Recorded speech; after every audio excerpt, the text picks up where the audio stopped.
I'll start with a video to explain what it is, the Justice Syndicate. In this show, the Justice Syndicate, everyone is a juror. They review evidence on tablets and try and reach a majority decision.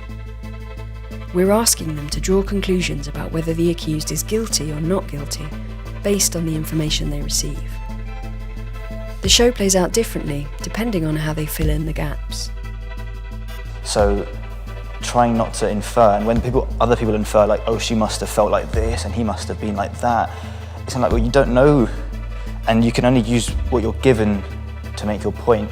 And so it's quite, and then when that comes to clash, where you're like, oh, you're just assuming, you're not actually, there's not physical evidence to back your point up, and they disagree, it can get quite heated. And really understanding and listening to see how people form opinions about people and how they judge people. A playable show about making decisions.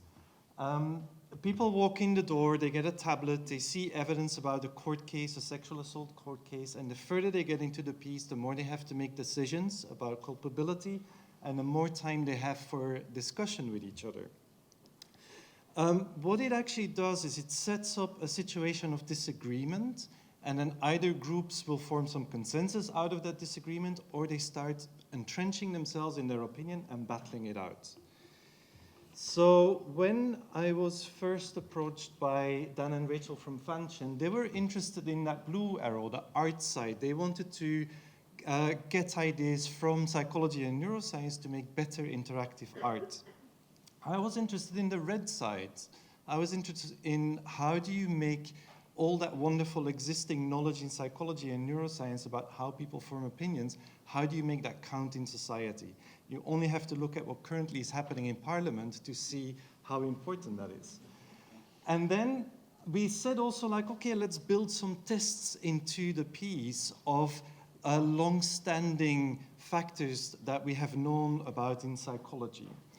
And when we created this, we didn't quite know what was going to happen, but imagine a situation where journalists come knocking on your door before you've actually done the research, and where people are paying to take part in your experiments rather than having to pay them. That's the situation where we're in now.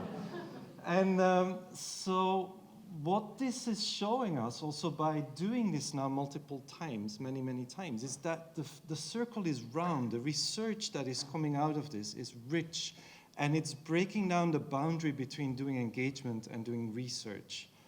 Let me just show you a few results of what we encountered. So overall, out of 15 sessions, there's almost an even split, not guilty, guilty at the final verdict, which reflects the ambiguity of the case. We've built no smoking gun into the case, so we don't allow everyone to say okay, now I know that he's guilty or not guilty.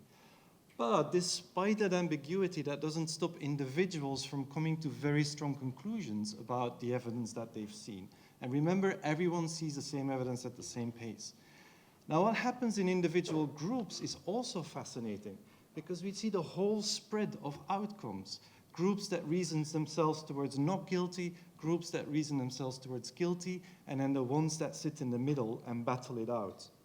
That's a big problem for our justice system, for cases that don't have strong evidence that points either way.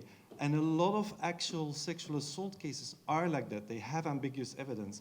And then it seems like the jury system is not really fit for purpose in that particular situation. Some of the tests that we build into the piece, out of the voting that people do, we thought if we ask people to make a strong choice early on, a yes-no choice early on, that will trigger the consistency effect, the fact that people will start defending their position rather than question it.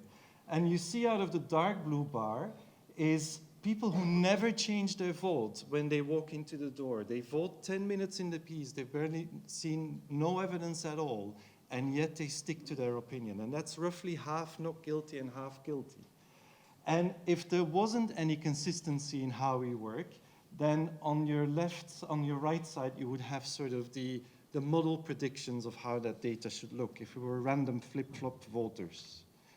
Another sort of effect in there is the group pressure effect, which makes those groups want to form a consensus. And that we see there. And my time is up. Okay, thank you very much.